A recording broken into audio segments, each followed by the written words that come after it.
एका छोट्या गावात एक वडील आणि त्यांचा मुलगा राहत होते. एके दिवशी त्यांनी आपला घोडा घेऊन शेजारच्या गावाकडे जाण्याचे ठरवले. सुरुवातीला वडील आणि मुलगा दोघेही घोड्याच्या बाजूने चालत होते. रस्त्यात काही लोक भेटले. ते म्हणाले, "किती मूर्ख आहेत हे! घोडा असून सुद्धा चालत आहेत." हे ऐकून वडिलांनी मुलाला घोड्यावर बसवले. थोडे पुढे गेल्यावर काही लोक म्हणाले, "आजकालची मुले बघा, स्वतः घोड्यावर बसली आहेत आणि म्हातारा बाप चालत आहे." मुलाला वाईट वाटले. तो खाली उतरला आणि वडिलांना घोड्यावर बसवले. थोड्या वेळाने काही लोक म्हणाले, "किती निर्दयी बाप आहे! स्वतः आरामात बसला आहे आणि लहान मुलाला चालवत आहे." वडीलही विचारात पडले. मग त्यांनी मुलालाही घोड्यावर बसवले. आता काही लोक म्हणाले, "बिचारा घोडा, दोन दोन माणसे बसली आहेत. प्राण्यांवर दया नाही का?" दोघेही गोंधळून गेले.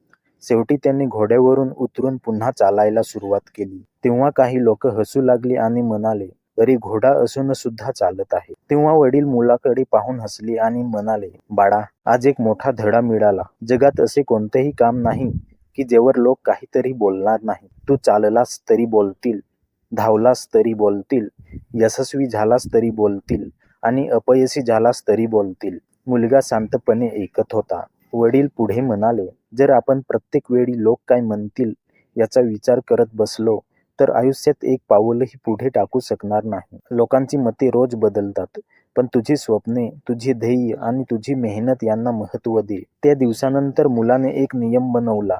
तो लोकांचे ऐकायचा, पण निर्णय स्वतःचे विचाराने घ्यायचा. वर्षे लोटली. तो मुलगा मोठा झाला. त्याने अनेक वेळा अपयश पाहिले. अनेकांनी त्यांची खिल्ली उडवली. काहींनी सांगितले, "तुझ्याकडून होणार नाही." पण त्याला वडिलांचे शब्द आठवत राहिले. "लोकांचे काम बोलणे आहे, तुझे काम पुढे जाणे आहे." त्याने प्रयत्न सुरू ठेवले. एक दिवस तो यशस्वी झाला. तेच लोक जे कधीकाळी त्याच्यावर हसत होते, त्याचे कौतुक करू लागले. मित्रांनो, या गोष्टीचा संदेश खूप सोपा आहे. जेव्हा तुम्ही नवीन काही करायला सुरुवात करता, तेव्हा लोक हसतील. जेव्हा तुम्ही पडाल, तेव्हा लोक टीका करतील. जेव्हा तुम्ही जिंकाल, तेव्हा तेच लोक टाळ्या वाजवतील. म्हणून तुमचे आयुष्य लोकांचे मतांवर चालवू नका. स्वतःवर विश्वास ठेवा. तुमचे ध्येयावर लक्ष ठेवा आणि लक्षात ठेवा, लोक काय म्हणतील यापेक्षा मी काय बनणार आहे हे महत्त्वाचे आहे. कारण शेवटी लोकांचे शब्द काही काळ ऐकू येतात, पण तुमची मेहनत आणि यश अनेक वर्षे बोलत राहते. हर हर महादेव.